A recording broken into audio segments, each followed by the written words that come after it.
তুই আমার উপর ফালতু ফালতু চাচামাচি করছিস কেন? তোর কিছু বলার থাকলে মালিকের বাড়ি যা, মালিককে বল। দেখ ভাই, মাথা গরম করাস নি। আমার মাথা কেমন পায়ে ফেলে কাজ করে টাকা, আমার টাকা আমাকে দিতে। দেখ দিনি কি চালায় পণ্য রে, আমি কোথা থেকে টাকা দেবো? এখন আমি যদি তোকে টাকা দিই আমাকে কাছ থেকে বের করে দিবে। তুমি বলো ভাই, এটা অন্যায় না?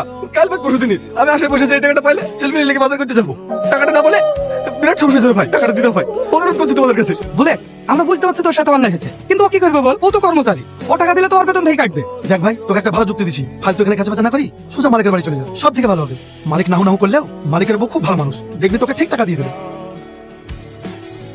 ছেলেটা এখনো বসে আছে। তো আমি কি করবো? তুমি এত নিষ্ঠুর কেন? ছেলেটা সে দুপুর থেকে বসে আছে, ইফতারে একটা খেজুর পাইনি, শুধু পানি তো করলো। দোষ আছে যে? শুধু ওর দোষ? তোমার ছেলে দোষ নাই? গরিব মানুষ কালকে বছরকার দিন বাজার করবে কি কিছু? ফালতু ফালতু ছেলেটাকে কাঁদেছি। যাও টাকাটা দিয়ে দাও গা। আমি দিতে পারবো না। থাক, তোমাকে দিতে হবে না, আমি গিয়ে আসি। বুলেট, হ্যাঁ মালিক। তোর টাকা। অনেক উপকার করলেন মালিক, আসছি। খালিদা, খালিদা, এত রাত হলো যে? ও একটু গল্প করতে লেট হয়ে গেল। বাবারা ঘুমিয়ে গেছে? আব্বা, আমি এখনো ঘুমাইনি। ওরে আমার সোনা রে, এই দেখো তোমার জামা স্যুট পছন্দ হয়েছে? হ্যাঁ, খুব পছন্দ হয়েছে। বুড়ি জামা, তোমার শাড়ি, আর আপু লিখলেন পাঞ্জাবি। তুমি কিছু লাওনি? আমি আবার কি নেবো, আমার আছে তো। কোথায় যাচ্ছ? আসছি। পাঞ্জাবিটা দেখো তো কেমন লাগছে।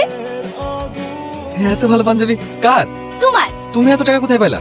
কেন, মাসে মাসে আমি লক্ষ্মীর ভান্ডার পাইনি? ওই টাকায় জমি রেখেছিলাম। আগে তো 1000 করে দিত, এখন 1500 টাকা করে দিছে। এই দেখো, লাচ্ছা, চিনি, দুধ, ওই টাকা দিয়ে আমি দিতে সমস্ত বাজার করে ফেলেছি। আপনার লাগি ওষুধ নিয়ে এসেছি। কই আগে তো কোনোদিন বলনি?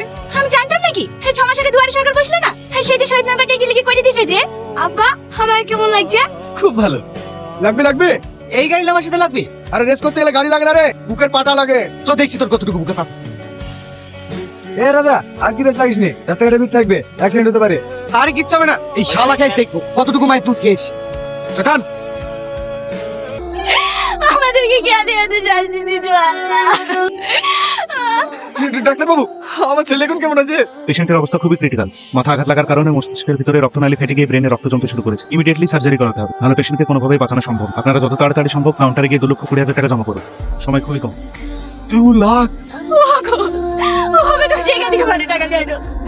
আমার ছেলেকে বাঁচাও, আমার ছেলেকে বাঁচাও। বাইরে বিক্রি করে দাও, আমরা কাজটা লেগে বাদ করবো। আমার ছেলে কিছু হয়ে গেলে আমি বাঁচবো না। কাজ চুকে নে, আমার কিচ্ছু হয়নি। ডাক্তার বলেছে তুমি খুব তাড়াতাড়ি সুস্থ হয়ে যাবা।